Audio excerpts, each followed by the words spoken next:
Bom dia a todos. Sejam bem-vindos ao nosso webinar 21-23. Nunca foi tão importante falar de saúde como agora. É crítico olharmos para este ecossistema e questionarmos quais os desafios que temos pela frente e de que modo podemos financiar estes mesmos desafios. Hoje tenho o prazer de ter comigo pessoas excepcionais, com ideias claras sobre estes temas e que irão partilhar o seu conhecimento connosco. Deixem-me apresentar desde já os meus colegas de painel.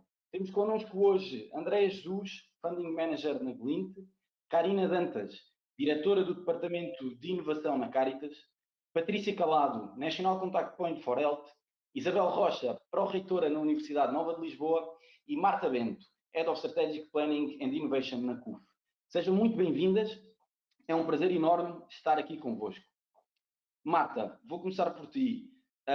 Se me permites, do ponto de vista hospitalar, quais as principais necessidades da área da saúde para os próximos 3 anos, tendo em conta o impacto que o Covid causou em todo o ecossistema? Bom dia a todos. Obrigada, António, pela pergunta que me colocaste e pela participação neste painel. Como acabaste de dizer, a pandemia veio acelerar uma série de tendências no setor da saúde, em particular da vida hospitalar. Impulsionou em grande medida a descentralização, a digitalização dos cuidados de saúde, tendo-se registado um crescimento muito significativo das teleconsultas, da telemonitorização, dos cuidados domiciliários. Nós sabemos que nos próximos anos será preciso robustecer a oferta neste sentido, da descentralização e da digitalização, criando aqui jornadas híbridas com pontos físicos e digitais que permitam aos pacientes ser cada vez mais autónomos no que toca à gestão da sua saúde. Por outro lado, sabemos que será necessário garantir a sustentabilidade do sistema, que se caracteriza atualmente por custos acrescidos associados à inflação, associados à inovação terapêutica que está sempre a acontecer, sendo necessário procurar práticas mais eficientes e com menor impacto ambiental, porque este tema da sustentabilidade, obviamente, que está na ordem do dia. Adicionalmente, a pandemia tornou muito clara a necessidade de gerir a saúde e a doença de forma integrada entre todos os setores, o setor público, o setor privado e o setor social. Temos cá também um representante do setor social hoje, de forma a podermos garantir a prevenção, o diagnóstico e o tratamento atempados e de forma multidisciplinar. Temos de garantir que não deixamos de parte atos clínicos, que não deixamos atos por realizar e que não negligenciamos, entre outros pacientes, os doentes crónicos e os idosos. Há outro tema que ficou claramente premente também, dadas o contexto atual, que é o tema da saúde mental. A pandemia veio agravar o estado da saúde mental da população, em particular, mas não só o estado da saúde mental dos profissionais de saúde e, portanto, mais do que nunca, temos este tema no centro da agenda do setor dos próximos anos. Obrigado, Marta. De facto, efetivamente, o impacto que a Covid está a causar é grande na área psicológica e na área social, é enorme. E sobretudo, do ponto de vista dos cuidados sociais, e fazendo aqui um pouco a deixa que a Marta me deixou. Karina, olá. Gostaria de ouvir também a tua opinião sobre a mesma questão, mas com uma perspectiva dos cuidados sociais, ou seja, que necessidade na área da saúde, do ponto de vista dos cuidados sociais, é que teremos de ter nos próximos 3 anos e que, obviamente, o Covid causou em todo este ecossistema? Olá, obrigada então pela apresentação, obrigada pelo convite também e cumprimentos a todas as colegas aqui no painel. Bom, seria difícil começar por falar do impacto da pandemia quando, na verdade, aquilo que me parece é que a pandemia o que veio fazer foi trazer a descoberta uma série de coisas que já existiam. Vou assumir que de tudo o que de mal tem acontecido, isto talvez seja a oportunidade boa, que é, talvez seja difícil continuar a obviar uma série de questões que já existiam, quando elas agora se tornam extremamente evidentes. Se, no entanto, nós o vamos aproveitar ou não, são os próximos capítulos a ver, vou acreditar que sim, e não que iremos aproveitar isto para, à custa da crise económica, continuar a protelar investimentos de longo prazo, mas não vou ser negativa hoje, vou ser positiva, vou dizer sim, nós vamos conseguir fazer isto. E então o que é que diria? Bom, eu antes de mais diria que gostava de não abordar a saúde do ponto de vista dos cuidados sociais, porque eu acho que logo à partida isto é enganador.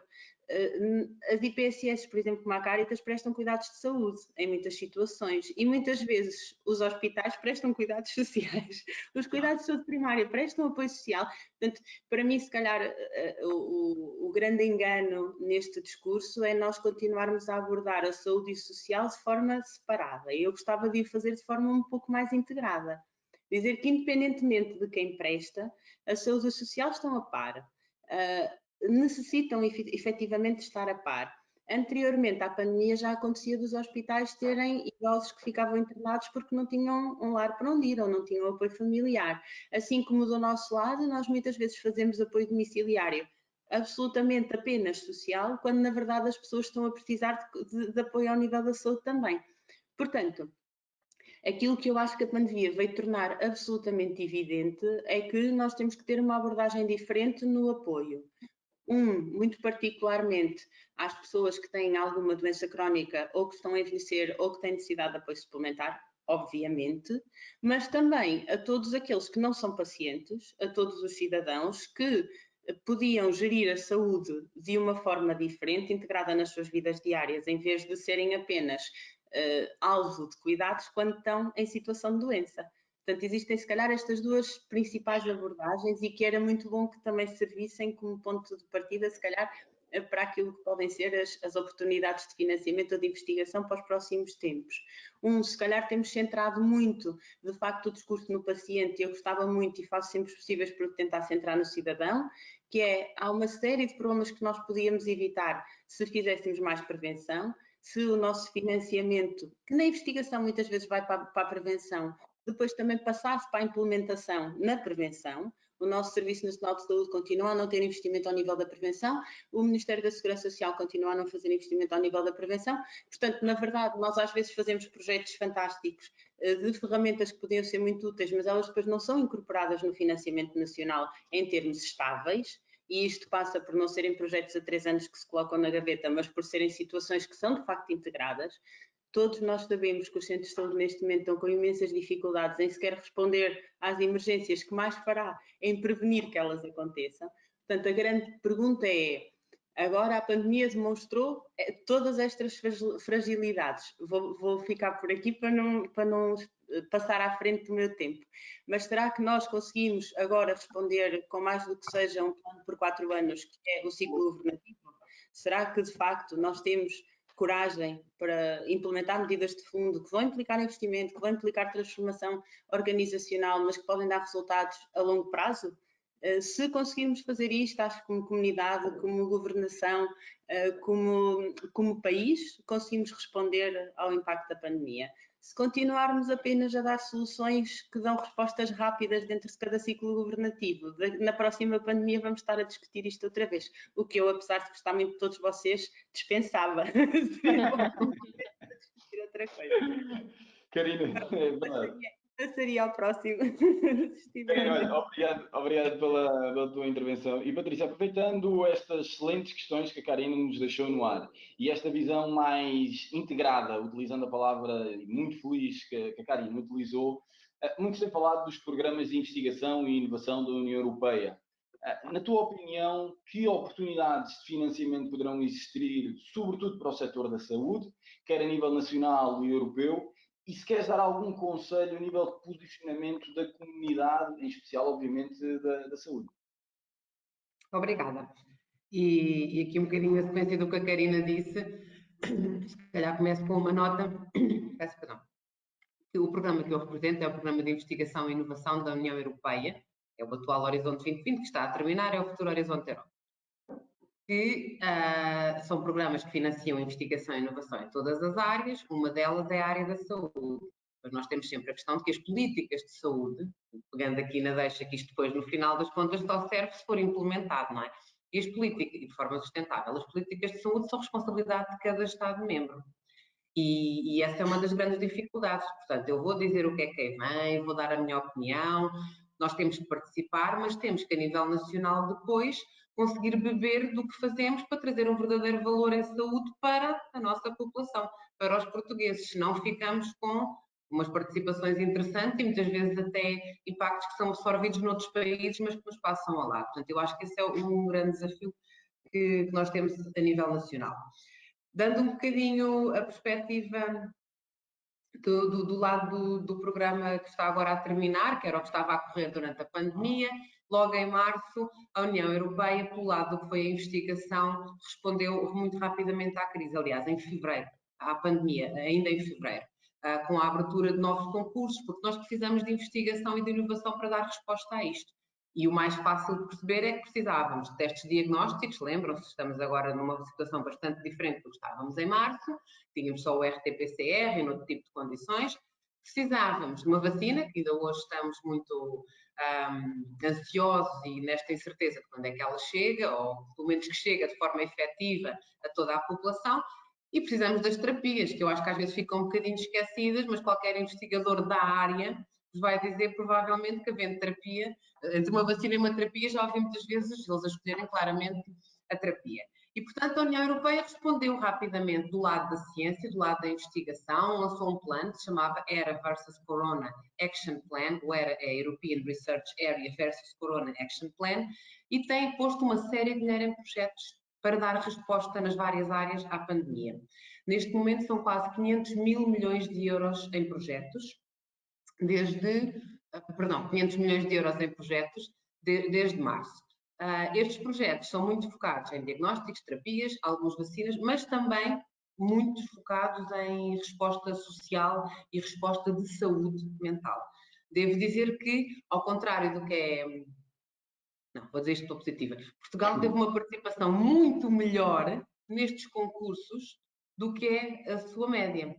Mas, novamente, como falávamos aqui antes da reunião, nós coordenamos 2 projetos novos, relacionados diretamente com a Covid. Portanto, isto sempre, os projetos que eu estou a falar são sempre projetos em consórcio, que há um grupo de países e um grupo de entidades. E depois há um que coordena, que é normalmente quem tem o papel mais importante, a entidade mais importante. E nós temos em Portugal 2 projetos coordenados para a Covid, e são na ordem dos 6, 9 milhões de euros, são projetos grandes. Um deles é para a aplicação direta em hospitais, chama-se o ICU for Covid, portanto estão a desenvolver uma tecnologia para as unidades de cuidados intensivos, para ligação remota, à distância, e o outro é um projeto que no fundo é uma plataforma para dar apoio ao desenvolvimento de outras soluções. Neste momento tem concursos abertos. Mas isto tudo para dizer que a União Europeia tem investido para que nós investiguemos e consigamos trazer inovação para dar resposta a esta pandemia. O que é que vamos fazer mais na área da pandemia? Eu acho que quando chegarmos a 2023, que é o período que compreende aqui a nossa discussão, nós já não vamos ter Covid-19. Felizmente. Mas acho que vamos ter que recuperar uma série de lições e implementá-las de forma efetiva no terreno, novamente aqui um bocadinho em linha com o que tanto a Marta como a Karina disseram. O que é que a nível europeu eu acho que importa saber que é uma resposta mais direta à pandemia, ou se calhar é uma resposta direta a esta percepção de que os sistemas de saúde, porque não é só o nacional, né, que na sua globalidade, sistemas e de cuidados de saúde tremeram muito e precisam de se capacitar. Vamos ter para o futuro, a começar agora no próximo ano, começa o novo programa que é o Horizonte Europa, que vai continuar a ter os seus concursos anuais, obviamente se calhar há um focozinho maior na parte das infecções, na parte da virologia, porque temos que ajustar os nossos roadmaps, mas vamos ter o quê? Vamos ter uma coisa que se chama parcerias europeias. As parcerias europeias vão ser implementadas da seguinte forma: há um determinado orçamento para trabalhar a área da saúde no Horizonte Europa. Esse orçamento é suposto ser maioritariamente distribuído através dos concursos normais, o que nós chamamos de programa de trabalho normais, mas em algumas áreas específicas a Comissão quer retirar parte do orçamento e trabalhar objetivos mais focados com os Estados-membros. Estados-membros que assim decidam trabalhar naquela área. E fazem então uma parceria europeia. Há várias modalidades, mas as mais comuns são as chamadas parcerias cofinanciadas. Olha, este tema na saúde é muito importante, é tão importante que queremos fazer um alinhamento estratégico com os vários países.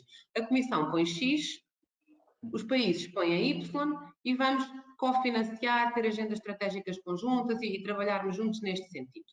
Há 2 parcerias europeias muito importantes que vão ser lançadas e a indicação que temos a nível ministerial é que Portugal tem interesse em participar nestas parcerias. Portanto, quer dizer que Portugal estará, em princípio, a juntar-se a alguns países e à Comissão Europeia para trabalhar especificamente nestas áreas no futuro, com concursos e oportunidades diversas que vão abrir para a nossa comunidade e que passarão por nós a chegar a todos vós.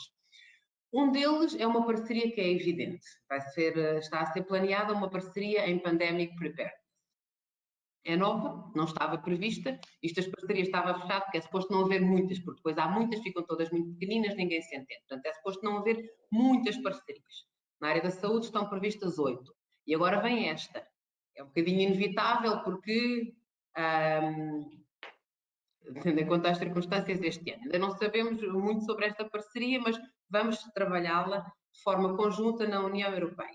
Depois há uma outra parceria que eu gostava imenso de chamar a atenção, que já existia, porque a necessidade já lá estava, e que agora obviamente vai ter um restyling, que é uma parceria para a Transformation of Health and Care Systems. Novamente, completamente em linha com o que tínhamos falado. Isto já estava previsto. Era uma parceria que ia pegar numa série de iniciativas anteriores, muito ligadas com o envelhecimento ativo e saudável, muito ligadas com a população sénior, com a transformação digital, com o digital nos cuidados de saúde, e vai ser uma parceria muito focada na implementação, no piloting, no novos modelos de cuidados de saúde, mudanças organizacionais. Portugal também vai participar nesta parceria. Mas não é só participarmos e dizermos que estamos lá e até disponibilizarmos uma determinada verba nacional. É depois conseguirmos efetivamente mobilizar a nossa comunidade para estes projetos e, ajudante disso, conseguir que eles sejam implementados de forma estável sob a forma de políticas de saúde que perdurem. Portanto, estas são duas parcerias que são muito importantes, para além dos concursos normais que vamos ter e que vão saindo ano a ano, e depois falaremos deles e vão ter sempre oportunidades para a comunidade em geral. Estas duas parcerias têm um foco muito específico nesta área que estamos a discutir hoje. Só para terminar, e o que é que a Comissão quer? A palavra-chave para a Comissão Europeia, no geral, é impacto. Para tudo o que nós fazemos neste Horizonte Europa é impacto. Portanto, já não há projetinhos, já não há vamos fazer e publicamos um paper e até temos umas patentes e tal, e depois não acontece nada. E, novamente, a área da saúde é diferente das outras áreas, porque há áreas em que, se calhar, a implementação em cada país é mais fácil e, portanto, nós temos de trabalhar em conjunto, ciência e saúde. Isto acontece a nível europeu e tem que acontecer nos restantes países, como deverão ter essa percepção, há países que já fazem isto muito bem e há outros que ainda estão um bocadinho atrás. Portanto, a ciência e a inovação têm que deixar de ser vista como uma coisa do outro lado da barreira e temos de trabalhar em conjunto, até porque temos de saber o que é preciso, não é? Portanto, isto funciona para os dois lados, o que é preciso, nós fazemos e depois traz benefício ao cidadão. Concordo que não é ao doente, é benefício ao cidadão. Para terminar, há um outro programa no qual eu não estou diretamente envolvida porque está do lado da saúde, portanto, este meu programa está do lado da Direção-Geral de Research and Innovation, que seria o equivalente aos Ministérios da Saúde, nos vários países, e depois na Comissão Europeia há uma Direção-Geral que é a DG Santé, que se liga com os Ministérios da Saúde. Portanto, DG Research and Innovation, Ministérios da Ciência, DG Santé, Ministérios da Saúde. E há um programa europeu de saúde, que também vai ter concurso. É um programa mais com foco maior na implementação. Estes programas vão ter sempre de funcionar muito direitinhos um com o outro. É o que a Comissão Europeia está a fazer. Quando vamos a Bruxelas já estamos sempre todos juntos. E agora nos vários países também temos que nos juntar para que isto flua e consigamos trazer valor para o cidadão. E este programa You for Health também vai ter imenso dinheiro e, como é evidente, vai ser muito focado neste tipo de respostas, portanto, reorganização, preparação dos sistemas de saúde, para além dos aspectos mais imediatos, de termos estoques de máscaras e coisas, enfim, que não passa tanto, se calhar, pela inovação, mas que acaba por ser muito determinante depois na resposta europeia. Desculpem se me alonguei um bocadinho. Não, Patrícia, agradeço a tua intervenção e acho que também vai um pouco de encontro àquilo que tanto a Marta como a Karina indicaram, seja do ponto de vista daquilo que é o impacto e que reforçaste, seja do ponto de vista da integração daquilo que é o sistema, no exemplo que deste, seja na parte de investigação, seja na parte da pasta da saúde, que acredito que seja e partilho dessa mesma visão. Andreia, aproveitando esta introdução da Patrícia, pergunto, até porque acredito que seria extremamente interessante ouvir ou que partilhasses connosco, por favor, a experiência da Glint. A Glint é conhecida de todos no âmbito daquilo que é a utilização deste tipo de fundos e que tipo de melhorias é que sugeres que sejam introduzidas no próximo quadro, até porque estamos nesse mesmo momento de realizar estas mesmas sugestões para depois serem aplicadas, seja para aumentar a integração, seja para aumentar o impacto ou outro tipo de sugestões que tenhas. Ok. Obrigada, António, e obrigada também pelo convite para estar aqui neste webinar. A nível da Glint, nós temos feito um percurso muito interessante a nível de captação de investimento público, basicamente para executar projetos que nós consideramos que têm um maior risco. Temos atualmente 10 projetos em curso, tanto do Portugal 2020, numa perspectiva nacional, como numa perspectiva europeia do H2020 e depois de vários programas do próprio H2020, ligados principalmente à área da saúde e de ICT. Portanto, no total, digamos que temos um investimento mais ou menos de 2 milhões de euros e um incentivo de cerca de 50% desses valores. Depois varia consoante o projeto seja nacional ou europeu. Normalmente a taxa de incentivo a nível europeu é melhor, é mais alta do que a nível nacional. Para uma grande empresa, nós temos esta diferença.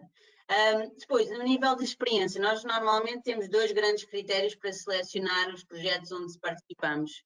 O primeiro é garantir que o projeto está alinhado com o nosso roadmap tecnológico, ou seja, não tentamos privilegiar a call, privilegiamos o que é que nós realmente precisamos de fazer na Glint ou com os nossos parceiros e depois vamos atrás da call.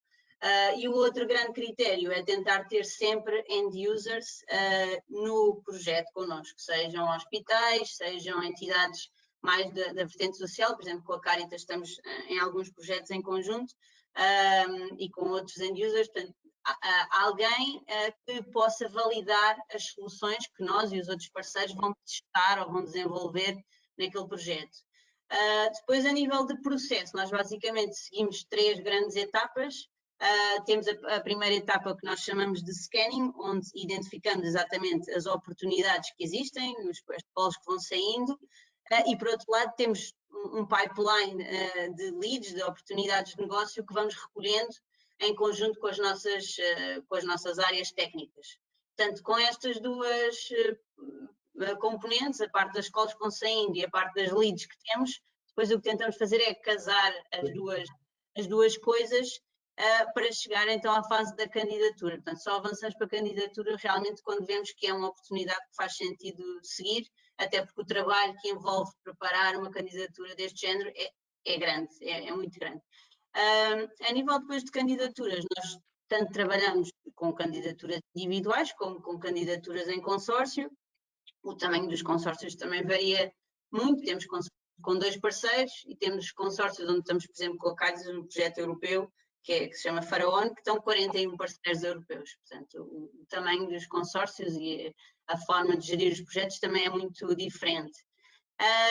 Depois, a última etapa é exatamente a gestão do projeto, onde fazemos então todo o acompanhamento já de requisitos que foram colocados na candidatura e que depois, obviamente, têm que ser cumpridos durante o projeto, quer a nível de âmbito, de orçamento, de pessoas que são envolvidas, auditorias que sejam necessárias fazer, depois para garantir que o projeto está a decorrer conforme previsto. E esta é um bocadinho a nossa experiência, resumindo aqui muito rapidamente o que é que fazemos. A nível de melhorias, e eu aqui falo a seguir à Patrícia, portanto acho que está completamente alinhado, para mim há mesmo 2 realidades, ou seja, há a realidade europeia e há a realidade nacional, e nós trabalhamos em paralelo com as 2, porque temos projetos financiados pelas 2. E nos projetos europeus, embora a taxa de sucesso seja bastante mais baixa, ou seja, no nosso caso, na área da saúde, vai variando consoante a call, mas podemos estar a falar de taxas de sucesso de 10% a nível médio de todas as candidaturas que são submetidas para as calls. Mas, por outro lado, a avaliação da candidatura é rápida, ou seja, se calhar podemos estar a falar de projetos que são submetidos e passado 4 meses já sabemos se o projeto avança ou não avança. E o acesso ao financiamento também é mais rápido, ou seja, logo quando inicia o projeto, normalmente já é feito um adiantamento de cerca de, vai variando, mas mais ou menos 50%. Portanto, no dia 1 do projeto, todos os parceiros têm 50% de financiamento do seu lado. A nível de burocracia, digamos assim, todos os procedimentos administrativos que são precisos fazer, a meu ver, também são mais leves do lado europeu, ou seja, o que é pedido durante Pelas vossas expressões é comum, toda a gente afinou com a cabeça. Exato. É um sofrimento que nós temos que ter para ter o projeto, que é obviamente uma coisa boa, mas esta parte é pesada, digamos assim, quando comparado pelo menos a perspectiva europeia com a perspectiva nacional. Por isso, a meu ver, nós, de uma forma muito prática, acho que é relativamente simples seguir o exemplo europeu e tentar implementar ao máximo estas boas práticas a nível dos projetos nacionais. Um dos exemplos que eu queria aqui destacar, que eu achei mesmo muito interessante, e pelo menos para a Glint, e acho que para entidades na área da saúde, e falando deste tema do impacto que a Patrícia também estava a falar, foi as escolas do Covid, do Portugal 2020, que saíram, salvo erro, em março, e que nós participámos. Porque eram projetos muito curtos, ou seja, 6 meses mais ou menos, nós temos um bocado que dura 8 meses, com prazos de resposta curtos. Aqui o prazo de resposta no nosso caso depois foi prolongado, não foi tão curto como era suposto, mas de qualquer forma a intenção era ser um prazo de resposta mesmo muito curto, 10 dias, portanto não é nada o que estamos habituados a viver, e com TRL, ou seja, com Technology Readiness Levels altos, ou seja, projetos que já estivessem em fase de protótipo e que precisassem de ser validados, com end users, idealmente. Portanto, esta lógica, para mim, na área da saúde, faz todo o sentido, porque é óbvio que é preciso fazer investigação de ponta, fazer projetos mais do ponto de vista de laboratório, mas depois a área da saúde, se falarmos dos próximos 1, 2, 3 anos, precisa de soluções que realmente possa testar e implementar rapidamente. E aqui, para nós, é difícil alinhar esta intenção com depois o que é pedido nas candidaturas a nível nacional. Portanto, a nível de melhoria, esta seria a minha sugestão, tentar ver aqui um alinhamento maior entre os projetos nacionais e os projetos europeus e focar os projetos nacionais, destacar a parte do impacto, que eu acho que ainda fica muito perdida nos nossos projetos. Mesmo o financiamento que agora não vou continuar, mas mesmo o financiamento que existe a nível de impacto é muito reduzido, não é? Se nós quisermos fazer uma conferência, por exemplo, enquanto empresa é sempre considerado que é uma conferência com fins comerciais. Quando nós, no projeto europeu, se nós estamos a promover o projeto, obviamente temos financiamento para fazer a conferência, não é? Sim. É obrigatório a Há vários exemplos. Muito bem, Andréa, obrigado e destaco efetivamente algo que partilho, que é a agilidade e a simplicidade de processos. Infelizmente, esses avisos de Covid que teriam 10 dias para ter uma resposta, 10 dias transformaram-se em 4, 5, 6, 7 meses, o que não é impossível, sobretudo quando estamos a meio de uma guerra, e acho que toda a gente concorda quando digo isto. Mas, bem, hoje a minha opinião não é tida nem Isabel, olá. A Universidade Nova, que aproveito para felicitar pelo excelente trabalho que tem vindo a realizar nos últimos anos, é uma entidade já com alguma experiência, se posso dizer com alguma, seja no quadro nacional como europeu. Convido a partilhar a experiência dos últimos projetos e, obviamente, também no seguimento daquilo que foi a questão que realizei a Andréa, as sugestões que tem, sobretudo do ponto de vista de melhorias. Muito obrigada pelo convite, António, e obrigada pelos elogios. Nós, de facto, na área, e cumprimento todos os presentes, meu, nós na área da saúde, a Nova tem a particularidade de ter 3 faculdades ou institutos diretamente ligados à área da saúde. Portanto, para além da Faculdade de Ciências Médicas, ou a Nova Medical School, o Instituto de Higiene e Medicina Tropical e a Escola Nacional de Saúde Pública.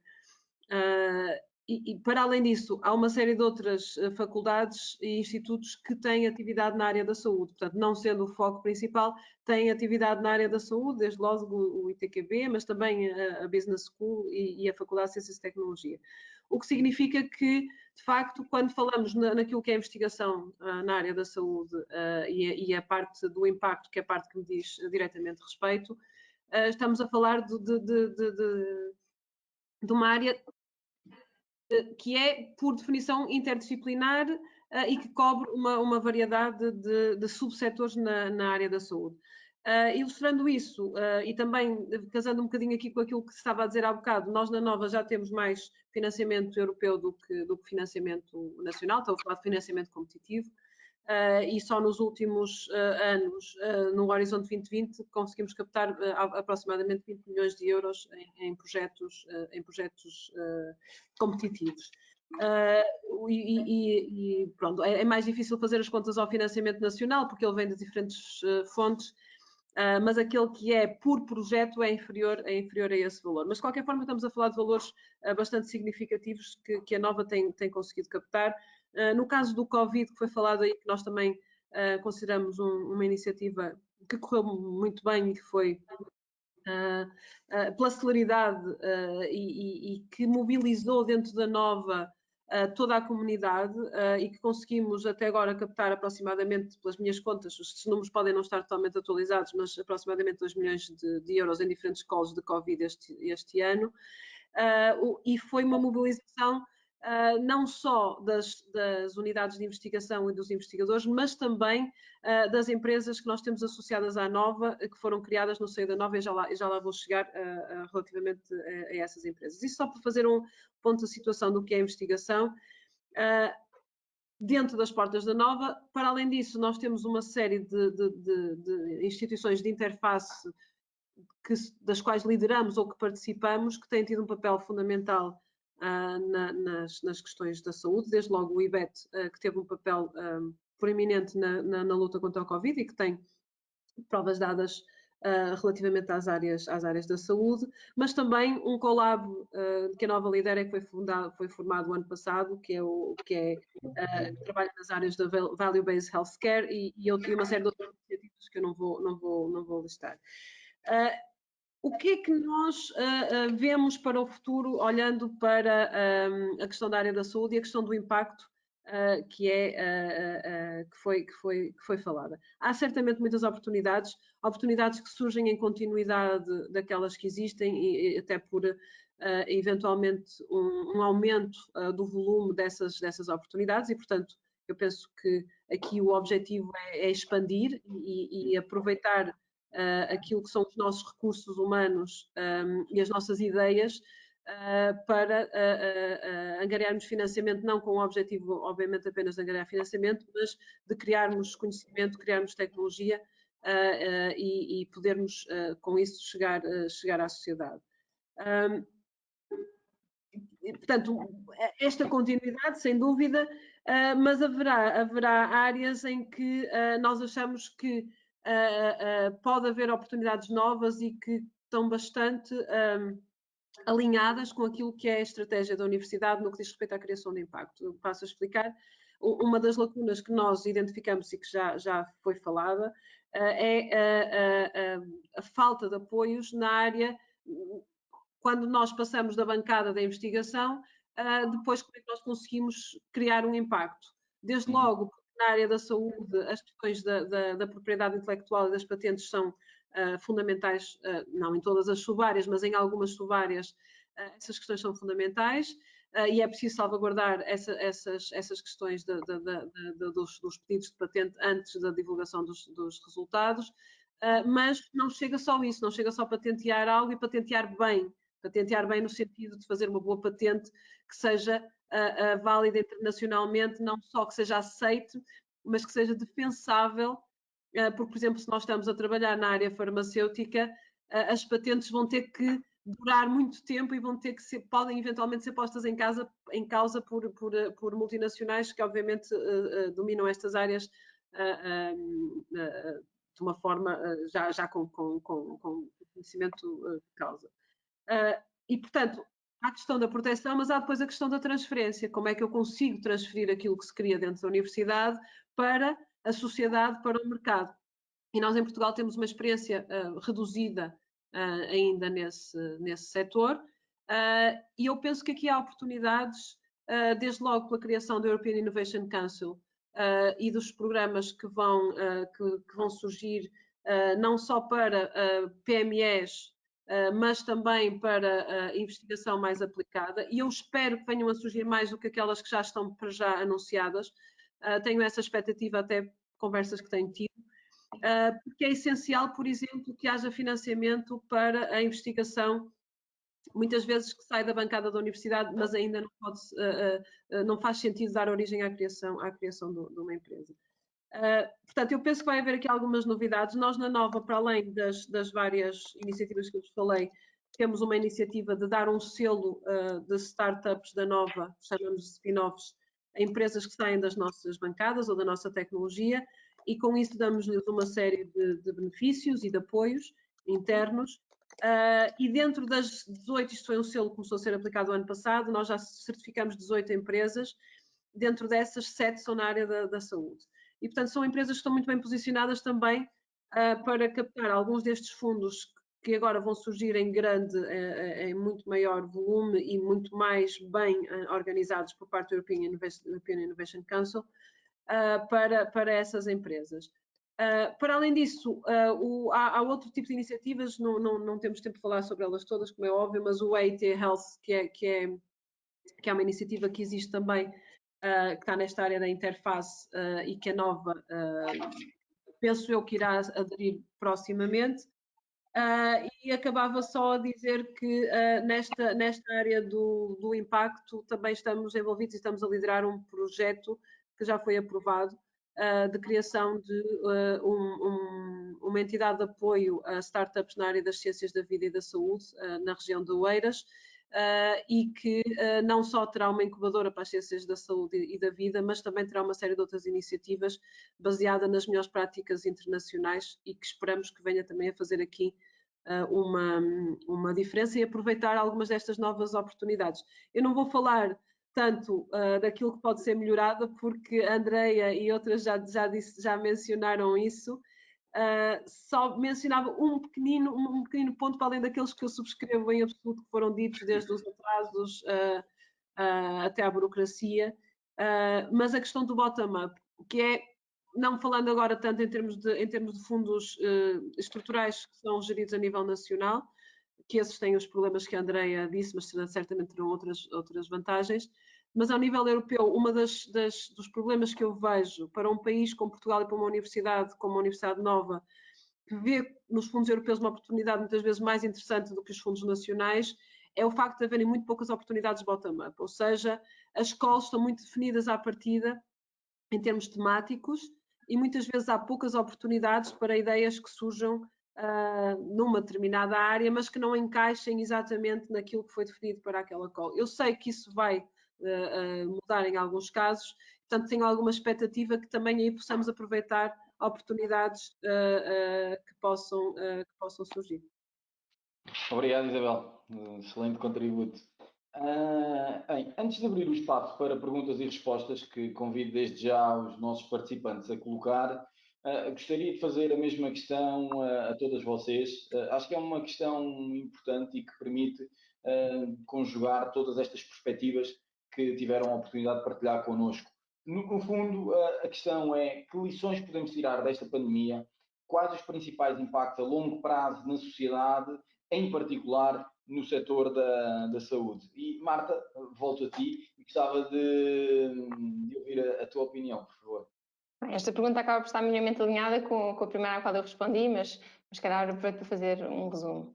A primeira ideia, várias de nós falamos sobre isso, é olhar para o setor da saúde de forma integrada e, portanto, incluir todos os stakeholders que estejam envolvidos, independentemente do setor de onde venham, e olhar, de facto, para o doente e para o output final, que é, de facto, garantir a saúde de todos da forma mais eficiente e sustentável possível.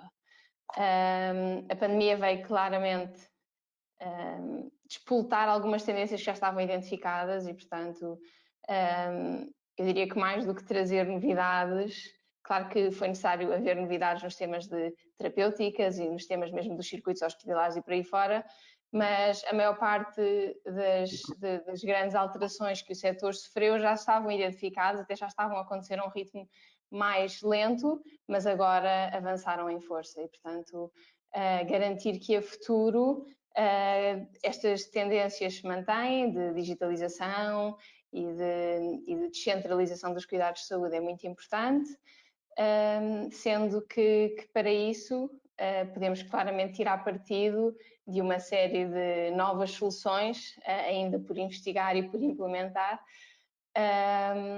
e portanto seria muito, muito oportuno conseguirmos ainda no curto prazo, de facto, procurar temas implementáveis para que possamos ter alguns desenvolvimentos no setor.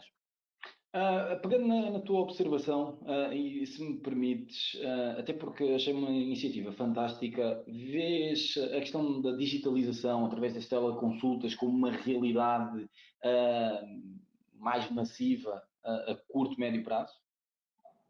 Vejo. A verdade é que até nos períodos em que imensas unidades hospitalares estiveram fechadas, constatou-se que de facto há uma série de... Eu não diria que para todos os atos de forma transversal seja a melhor solução, mas há uma série de especialidades que podem muito bem ser acompanhadas e há uma série de atos médicos que existem, até por temas mais burocráticos, que podem perfeitamente ser encaminhados para a teleconsulta, não é?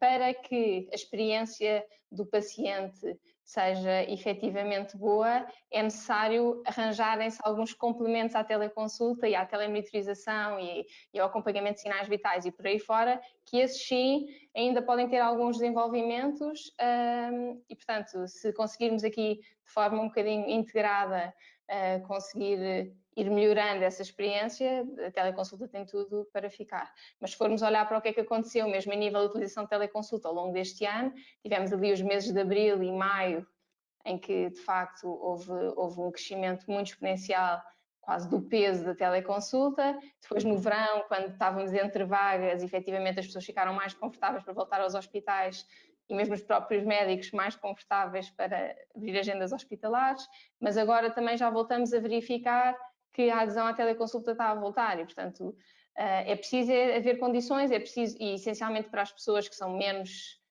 tecnologicamente aptas, garantir que se calhar existem alguns pontos onde as pessoas possam ir para fazer teleconsulta e por aí fora.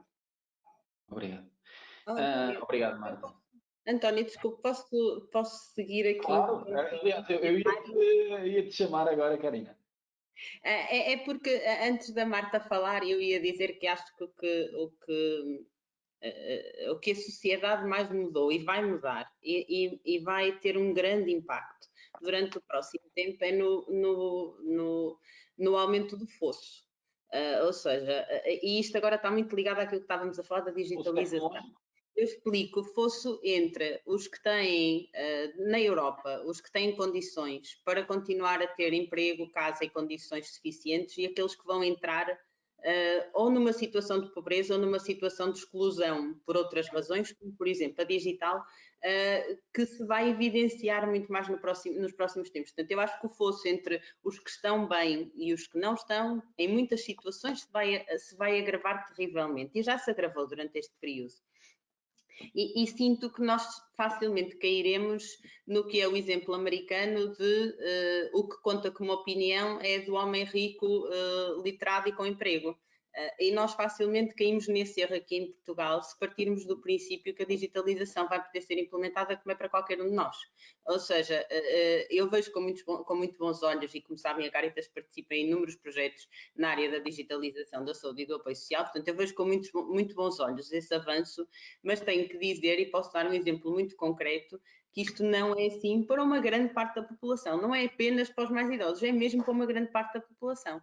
Durante o período da pandemia, eu tive um atendimento fantástico por parte da minha médica de família, que me respondeu por videoconsulta ou por e-mail, ou etc., com uma facilidade enorme. Foi fantástico e eu até espero que assim continue, que eu não tenha que voltar para o centro de saúde, para a sala de espera, para resolver questões que agora resolvemos por e-mail. Pronto, esta é a parte boa. A parte má é que havia dezenas, centenas de pessoas que continuavam à porta dos centros de saúde porque não têm e-mail, porque não têm internet em casa, porque não têm computador, porque não sabem usar o smartphone se tiverem para isto, por inúmeras razões. Mas não estamos sequer a falar dos mais velhinhos, estamos a falar de muitas pessoas que estão absolutamente fora deste contexto e que muitas vezes nem sequer sabem o que pedir, não sabem como formular as questões. Portanto, nós não estamos a falar só de um problema muitas vezes de iliteracia digital, também estamos a falar de uma grande iliteracia de saúde e eu tenho a sensação que com a boa vontade de implementarmos rapidamente soluções para os problemas enormes que temos, muito facilmente vamos agravar o fosso, que é vamos implementar soluções que não vão ser fáceis de abranger aqueles que mais precisam, que são os que têm muitas vezes menos rendimentos, menos educação, menos habilitações literárias, menos condições em casa para acompanhar a tecnologia, ou que já têm uma idade ou algum tipo de condição que dificulta este acompanhamento. Portanto, neste sentido eu digo, aqui temos um grande problema, uma grande questão social trazida pela pandemia, que facilmente todos nós, incluindo todos os que estão hoje no painel, com a boa vontade de tentar avançar, vão agravar mais ainda, que o próximo programa quadro, porque vai trazer muito dinheiro, possivelmente pode agravar também. Portanto, agora se calhar pegando muito rapidamente nas palavras da Isabel, diria, o bottom-up é mesmo importante e é essencialmente importante que venha de quem todos os dias atende pessoas no terreno. Ou seja, se qualquer decisão for tomada, como tem sido tomada muitas vezes ao nível de topo, será muito difícil que depois chegue abaixo e de facto responda. E isto viu-se durante uma série de apoios que foram pensados durante a fase da pandemia, e eu posso dar posso dar um exemplo e espero que não me levem a mal, mas, por exemplo, a ideia de ter feito brigadas de intervenção rápida nos lares é um absoluto engano, porque as pessoas que são enviadas nas brigadas não têm absolutamente condições nenhumas para estar a prestar este trabalho nos lares e, portanto, o dinheiro que se gasta não está a funcionar, os recursos não estão efetivamente a entrar e as equipas estão a ter que se desdobrar na mesma para prestar o apoio. Investiu-se dinheiro, investiu-se tempo e a decisão não funciona. Todos os lares teriam dito isto à partida se fossem consultados antes de fazerem brigadas rápidas. Portanto, às vezes há coisas pequenas em que nós dizemos a ideia era ótima, o conceito é ótimo, a intenção era ótima, mas se as decisões são tomadas à secretária não funcionam. E nós agora corremos muito risco de pensar, para mim é muito melhor funcionar por teleconsulta, por telechamada e por e-mail com a minha médica de família, mas para metade da população portuguesa não vai ser. Portanto, nós temos que ter dois fluxos, vamos dizer. Um que permite retirar todos os que podem ser retirados do serviço de saúde presencial, mas os outros têm que ter um atendimento presencial suplementar e não pode ser apenas mediado. Talvez se nós conseguirmos equilibrar este fluxo e pensarmos nisto a sério, podíamos investir muitos dos recursos presenciais nos que precisam, retirar os outros deste fluxo porque eles já não precisam e podem funcionar de outra maneira e então sim, então estamos a conseguir atacar bem o problema. Mas se nos esquecermos disto, eu tenho muito medo que daqui a 4 ou 5 anos estejamos a discutir problemas muito mais graves ao nível da saúde pública global. Bem, Karen, isso é uma visão que acho que todos concordamos. A correta utilização ou eficiente utilização dos fundos é um dos graves problemas que Portugal tem tido nos últimos anos e nos últimos quadros comunitários, uma vez que estamos a falar de financiamento. E Patrícia, chamava-te para dar a tua opinião relativamente àquilo que é esta última questão das lições que esta pandemia nos pode dar, os impactos e aquilo que foi também a intervenção da Marta e da Karina. Agora, depois desta intervenção, não tenho muito. Eu acho que eu não vou alongar, porque acho que já falei um bocadinho na minha primeira intervenção. Podia responder algumas das coisas que a Andreia ou a Isabel disseram sobre os financiamentos, mas acho que nem é esse o propósito agora e também queremos ouvir a nossa audiência. Relativamente ao que foi dito nas últimas intervenções, eu só posso concordar. Acho que esta questão é importante, este painel é sobre saúde, mas é importante para tudo. Nós temos que ter estratégias, não é? E temos que ter estratégias sustentáveis, que não durem 3, 4 anos, nem às vezes 3, 4 meses ou 3, 4 dias. Portanto, esta ideia que eu acho que ainda temos muitas vezes de que o dinheiro nos vai resolver tudo, o nosso problema não é só falta de dinheiro. O nosso problema passa por definição de estratégias claras, participadas, inclusivas e pela falta de capacidade que temos tido em vários setores, a saúde é o deles, de implementação contínua e sustentável destas mesmas estratégias. Eu costumo dizer, não tem que ser a melhor solução. Tenho esta conversa muitas vezes e até na agência em que estou agora, nestas coisas que assistimos aqui em Portugal, e não tem que ser a melhor solução, não pode ser má, mas se é uma solução, vamos implementá-la. Não podemos a cada 3 ou 6 meses parar e ficar aqui e nós temos que ter um rumo. E esse rumo precisa de dinheiro para ser alimentado. Mas tem que haver o rumo, tem que haver a estratégia. Bem, Obrigado, Patrícia. Andreia, convido-te também a dar a tua opinião e deixando a Sim. Isabel para o fim e depois, obviamente, já temos aqui algumas questões que gostaríamos e que, obviamente, iremos dar resposta. Ok, obrigada. Para mim, eu acho que, e isto é uma visão mesmo pessoal, e falando assim numa perspectiva mais também global do que a pandemia nos trouxe, para mim o teletrabalho, por exemplo, passou a ser uma realidade. Mais uma vez, não é uma realidade que sirva para todas as pessoas de todos os setores, mas para, no meu caso, por exemplo, e de outros colegas meus, acho que estávamos numa fase em que todos pensávamos que podíamos beneficiar, tanto nós como as nossas famílias, do teletrabalho, mas nunca tinha havido um momento para fazer o teste. E, portanto, para mim, se calhar sou um bocadinho antissocial, não sei, tenho colegas meus que têm muito mais necessidade de estarem juntos, mas eu acho que foi um benefício enorme de poder testá-lo agora em massa e acho que em muitas situações é benéfico, sem dúvida. E depois, continuando a usar o tema do telesaúde, como a Marta estava a dizer, também vem para ficar. Agora temos é que perceber como é que a implementamos de forma a que sirva as várias realidades. Se calhar, pensando também no nosso caso, de todas as que estão aqui no painel, se eu tiver daqui a muitos anos, não é? Quando eu tiver 80 anos, se calhar, em vez de ir para um lar ou estar em casa dos meus filhos, prefiro estar em minha casa com condições para que os médicos, os enfermeiros, os farmacêuticos, os cuidadores sociais, quem quer que eu precise, digamos assim, me possa ajudar, mas que eu possa continuar no conforto da minha casa. E acho que aí a tecnologia realmente pode ser benéfica. E ainda temos anos para pensar nisto. Se calhar não é uma realidade que se possa adaptar ao contexto de hoje, porque como a Karina estava a dizer, há deficiências de base muito mais graves, mas se calhar para nós daqui a muitos anos vai ser uma realidade. Eu, pelo menos no meu caso, gostava de beneficiar desta realidade. Obrigado, Andreia. Isabel? Eu gostava de trazer aqui a questão, não tanto do que é que vai mudar, mas o que é que eu acho que nós aprendemos e poderíamos tirar como lição, para além de muitas outras coisas, mas aquilo que me diz, que diz diretamente respeito às universidades e não só.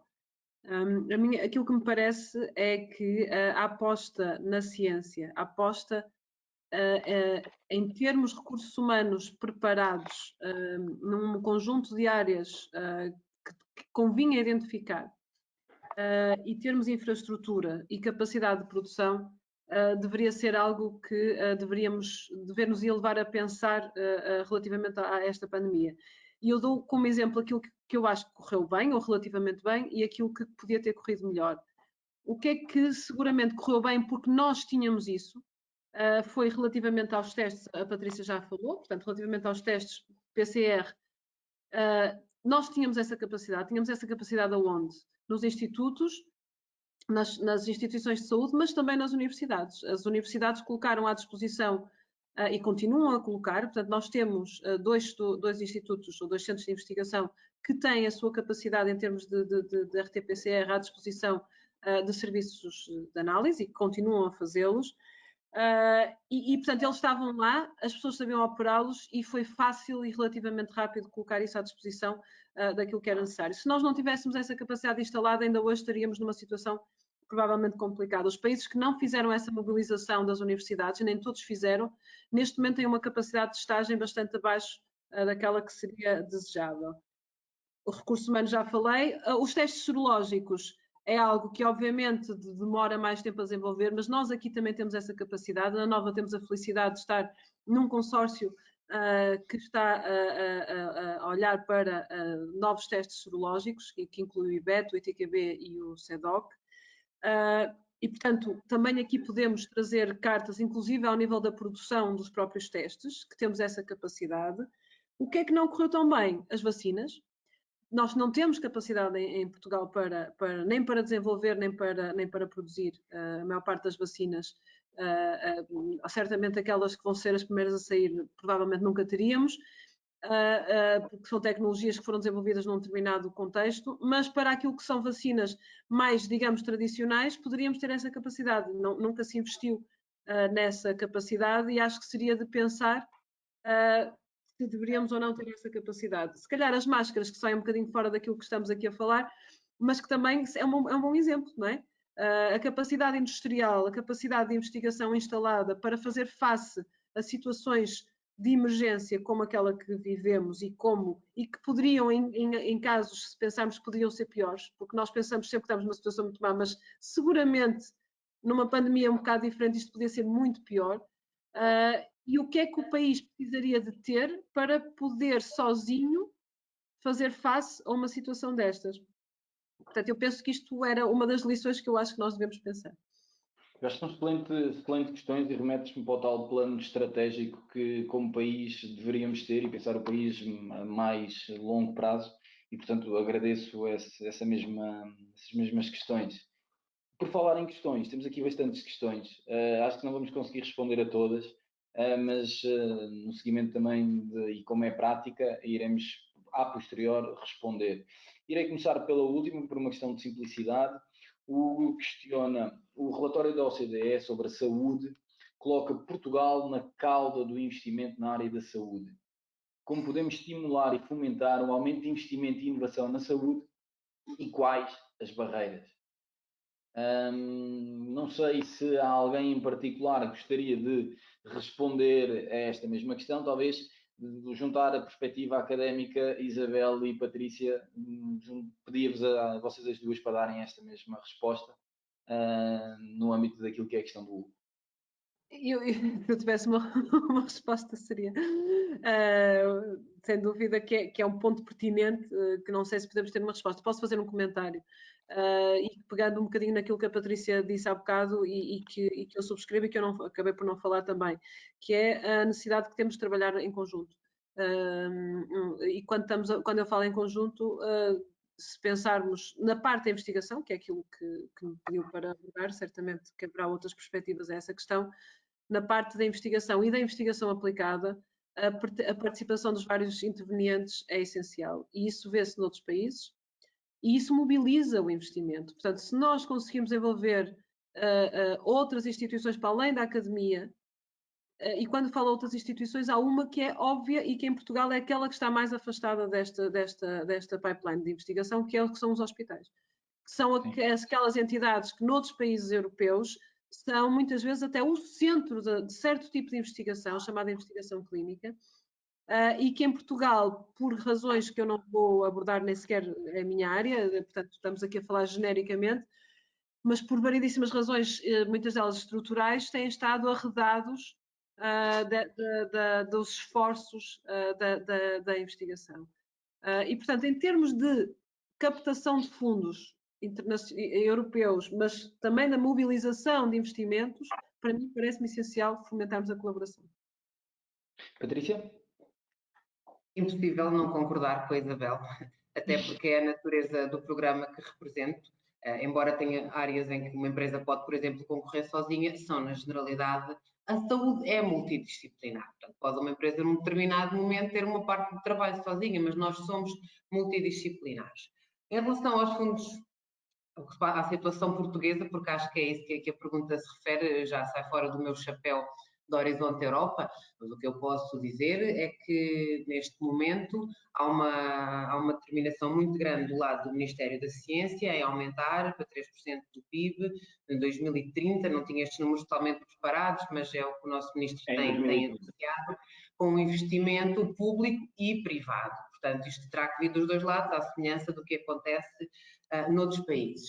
No que diz respeito, sobretudo, à investigação clínica, e porque depois estamos a falar de saúde, isto não é só o Ministério da Ciência, não é? É muito Ministério da Saúde e é muito Ministério da Economia. Portanto, nós não temos em Portugal, à semelhança do que há noutros países, esta hélice tripla, é assim que se diz, a quadrupla que é da Karina. E a economia, sobretudo estamos a falar da parte das empresas, do valor para a sociedade e etc., tem que ser trazido para aqui. E nós temos ainda uma visão muito fragmentada a nível nacional. Custa-me dizê-lo, mas é um facto, quer dizer, temos que o admitir. Muitas iniciativas que tentamos implementar, e há bocadinho estava a ouvir a Isabel e respondermos como um país, eu concordo, mas acho que a nossa perspectiva tem que ser sempre com a inclusão na União Europeia, porque nós não vamos ter uma vacina sozinha para nós, não é? Ainda há uns dias falava com a Embaixada da Índia, que tem uma só para eles, pois eles são imensos. Nós temos que ter em conta o contexto em que estamos. Mas a nível nacional, portanto, temos que ter esta perspectiva que inclua também a parte da economia. No que diz respeito à investigação clínica em particular, apesar de tudo, há uma AICIP, que assim consigamos chegar a São a Bom Porto e uma agência de investigação clínica e inovação biomédica, onde eu estou agora, que junta Ministério da Saúde, Ministério da Ciência e Tecnologia e a parte privada, com a Apifarma e o HCP, portanto, que assim consigamos traduzir esta iniciativa numa melhoria real das condições para a investigação clínica e inovação biomédica em Portugal.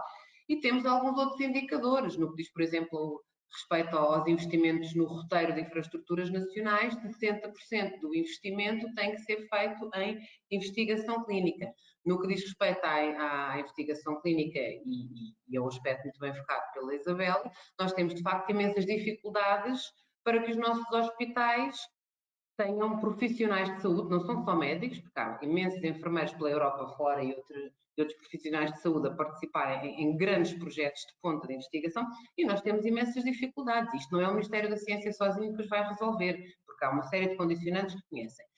Estamos a trabalhar juntamente com os centros académicos clínicos, a ICIBS para ficar encarregue da avaliação dos centros académicos clínicos, no sentido de lhes fazer uma avaliação e de lhes dar um financiamento plurianual, porque serão os lugares de excelência onde este tipo de atividade, de investigação e inovação clínica pode florescer. Portanto, as coisas estão identificadas, há iniciativas em curso, o diabo está sempre nos detalhes, assim consigamos implementá-las. Eu continuo a dizer, vem aí dinheiro, nós ouvimos falar da bazuca, não é? Vem a bazuca será para ser implementada em projetos estruturantes, de grande envergadura, assim o consigamos fazer. Isto implica sempre muito bom planeamento.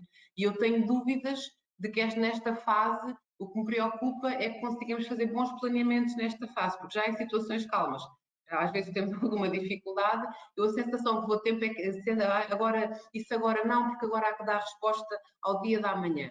Mas nós não podemos pensar só na resposta para o dia da manhã, portanto, nós temos que conseguir ter a serenidade para, num momento como este, gerar estratégias e políticas de implementação a longo prazo.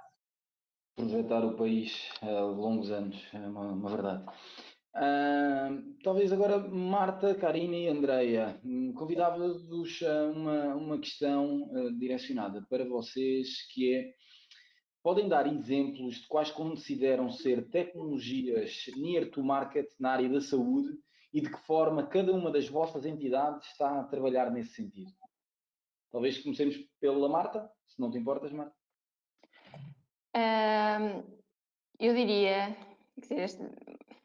mais do que tecnologias que estejam a ser desenvolvidas na área da saúde, quer dizer, a maior parte das entidades acaba por procurar soluções de acordo com as necessidades que têm, não é? Portanto, isto pode ser uma pergunta um bocadinho mais particular do que... Não me sentia confortável em generalizar o que está a fazer para quer todos os players privados, muito menos para toda a prestação de cuidados de saúde. No entanto, há claramente algumas áreas onde já há algum tempo e agora mais se anda de facto à procura de tecnologias near to market. Eu diria que tudo o que sejam quase wearables e soluções que permitam a monitorização de sinais ou mesmo soluções que permitam quase a gestão do doente acabam por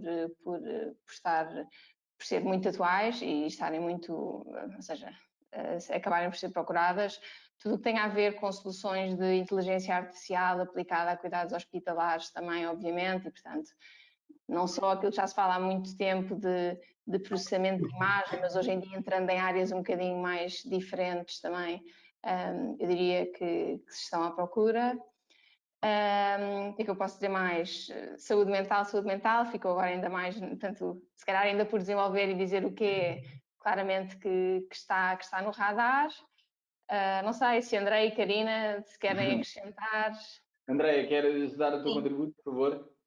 Sim, eu acho que é engraçado porque na área da saúde as tecnologias near to market já são near to market há, se calhar, há 10 anos. Claro. Ainda não chegaram, foi ao market, mas elas já existem. Já existem, já foram identificadas. Exato, e sim, até já foram implementadas em muitas outras áreas, pegando no que a Marta estava a dizer, todos os temas de IoT, de sensores, wearables, apps, monitorização de sinais vitais, até são coisas que já estão disponíveis. O difícil e o que demora tempo é realmente as pessoas, e falo por todos nós, não é? Não estou, a confiarem nisto, porque a área da saúde é especialmente crítica pelos temas de confidencialidade, privacidade dos dados e onde é que os meus dados de saúde vão parar e quem é que vai guardar estes dados. Portanto, são barreiras mais deste género que impedem depois a implementação e a generalização destas tecnologias, mas elas já existem e acho que, mais uma vez, com este tema da pandemia, se calhar algumas dessas barreiras agora, pela urgência em utilizar estas tecnologias, acabam por cair mais facilmente. Mas estes temas eu destaco sim, também é o tema do IoT, cloud, ou seja, toda a partilha de informação, que agora é muito mais fácil, até nos permite fazer esta transição para o teletrabalho, já está cá, é uma realidade. Estamos agora a fazer este webinar exatamente por estas tecnologias e que podem ser aplicadas a uma teleconsulta, por exemplo, ou o que quer que seja. Karina, convido-te a fechar a sessão e dares a tua opinião, até para o prazo. Então, se calhar 2 pontos. Um deles pegando nas palavras da Andreia e por causa da questão da confiança das pessoas nas soluções, particularmente na área da saúde. Uma nota que eu acho que é interessante. Eu estive a participar num estudo que incluiu um inquérito a cerca de 1000 pessoas na Europa, cidadãos normais, para responderem se sabem onde é que andam os dados de saúde deles, o que é que são, como é que acedem, quem é que acede, etc. E então, respostas. Vou dizer de cor, perdoem-me as incorreções, está bem? Mas à volta de 60% não sabem onde é que estão os dados de saúde. Portanto, é difícil confiar quando não se sabe onde é que eles estão. No entanto, 70 ou 75 estão dispostos a partilhá-los. Com quem? Com entidades de investigação ou com healthcare providers, com prestadores de serviços sociais e de saúde. A maior parte, 1%, aceita partilhar com empresas e, portanto, com finalidade comercial. O que é, se calhar, uma questão que também tem que ser desmistificada. Eu acho que isto nos leva um pouco aqui à conversa que estávamos a ter antes sobre as políticas integradas e, apesar de eu ser uma acérrima defensora do Serviço Nacional de Saúde, custa muito ver em Portugal que o Serviço Nacional de Saúde parece oposto aos prestadores privados de saúde, que eu acho que é uma abordagem absolutamente falaciosa. Eu acho que nós podemos advogar a saúde livre e grátis para todos, ou pelo menos tendencialmente, sem com isso ter que fazer também novamente um fosso entre o privado e o público. No entanto, o que é certo é que isto é de facto uma visão não apenas portuguesa, a maior parte das pessoas coloca reticências à partilha com empresas. Depois, muito curiosamente, as pessoas mais velhas, acima dos 65, estão inteiramente disponíveis para partilhar dados de forma livre. As pessoas mais novas, até aos 25, querem saber o que é que vão ser feitos com eles. E, portanto, isto só para dizer que é interessante perceber que antes de podermos falar sobre a utilização das ferramentas, de facto, a maior parte das pessoas não sabem o que é que são, para que é que servem, quem guarda, mas queriam saber para poder partilhar. A literacia volta a estar aqui na ordem do dia. Agora, se calhar, data literacy, portanto já falamos da literacia de saúde, da literacia digital, mas se calhar precisamos de literacia de dados também. Isto seria um aspecto e um pouco na sequência do que a Andreia estava a dizer. O segundo era remontar à pergunta original, que era que tecnologias é que estão perto do mercado e que podem ser utilizadas. De facto, tecnologias não faltam, o problema não é tecnológico, eu acho, de todo. Existem em grande massa e, como dizia a Andreia, elas estão prontas para ir para o mercado. Pelo menos na perspectiva da Caritas, nós temos estado a trabalhar com muitas, até na área de investigação, e aqui posso falar de robôs, avatares, plataformas para utentes, para cuidadores, da saúde, do social, uma panóplia de coisas. Temos neste momento à volta de 25 projetos ativos nacionais e internacionais, que quase todos têm algum tipo de conexão digital, mas temos estado a investir essencialmente num princípio que tem a ver também com uma rede temática internacional que coordenamos, que é a de integração entre o Smart, Healthy and Friendly Environments, ou seja, a interação entre a saúde, o social, o ICT, as tecnologias, mas também os ambientes construídos. Isto porque, por aquilo que vamos experimentando regularmente, apercebemos que aquilo que as pessoas mais valorizam são tecnologias que elas não notem e, portanto, por exemplo, os wearables são muitas vezes difíceis de implementar, particularmente junto de um determinado segmento da população. No entanto, se nós conseguirmos esclarecer a questão dos dados, tudo o que possa ser monitorização inobtrusiva, ou seja, que nós não notamos, que nós que não nos traz nenhum encargo para o dia-a-dia, já é muito bem-vinda. Melhor ainda se forem algo integrado numa única plataforma, e de facto neste sentido eu acho que, indo também para o tecnológico, as open platforms são uma solução viável que tem que ser mais explorada. Se eu puder ter tudo num único acesso, eu vou sempre preferir. Eu não quero descarregar 40.000 aplicações, eu não quero ter que ter passwords que eu depois me esqueço, depois o telemóvel foi abaixo do computador, depois perdeu o password, depois eu tenho que a recuperar. Isto não funciona. Voltamos à conversa de início, não é? Também as tecnologias que nós entregamos deveriam estar mais integradas. Era muito bom se nós trabalhássemos mais em conjunto. Eu acho que às vezes o fazemos melhor até internacionalmente do que dentro de cada Estado-membro, não é?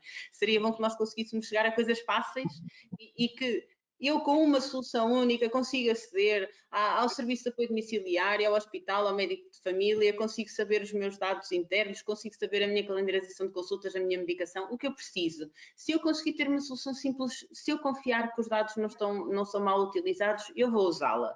Nós estamos todos a trabalhar para isso. Eu acho que não há aqui ninguém que não concorde com a perspectiva. A questão é que, de facto, estamos a demorar a conseguir chegar lá. E precisávamos muito de uma estratégia global para isto, que respondesse aos interesses dos vários, mas que no final respondesse ao interesse supremo, que é o das pessoas conseguirem ter uma saúde melhor e uma vida melhor. E para isso nós precisamos, de facto, simplificar o processo, penso eu. Sim, concordo em absoluto. Eu gostava muito de responder a todas as questões, mas é impossível porque já estamos inclusive fora da hora que tínhamos estipulado. Gostava de vos agradecer, Patrícia, Marta, Andréia, Karine, Isabel. Foi um prazer enorme estar aqui convosco e, sobretudo, uma honra. Gostava também de convidar os nossos participantes na próxima sexta-feira, 4 de dezembro, às 11. Vamos ter um webinar sobre estes mesmos programas em mais detalhe, sobretudo o Next Generation, que é efetivamente um dos grandes programas que vamos ter nos próximos anos. E também não poderia deixar de convidar a todos os presentes a manterem-se connosco mais 2, 3 minutos, onde iremos passar um breve vídeo sobre uma iniciativa social que estamos a promover, à qual pessoalmente tenho muito carinho, está direcionado à aldeia SOS e acho que vale efetivamente a pena os 2 ou 3 minutos que vão ver e é um vídeo fantástico. Do meu lado, até uma próxima, foi um prazer estar convosco. Adeus.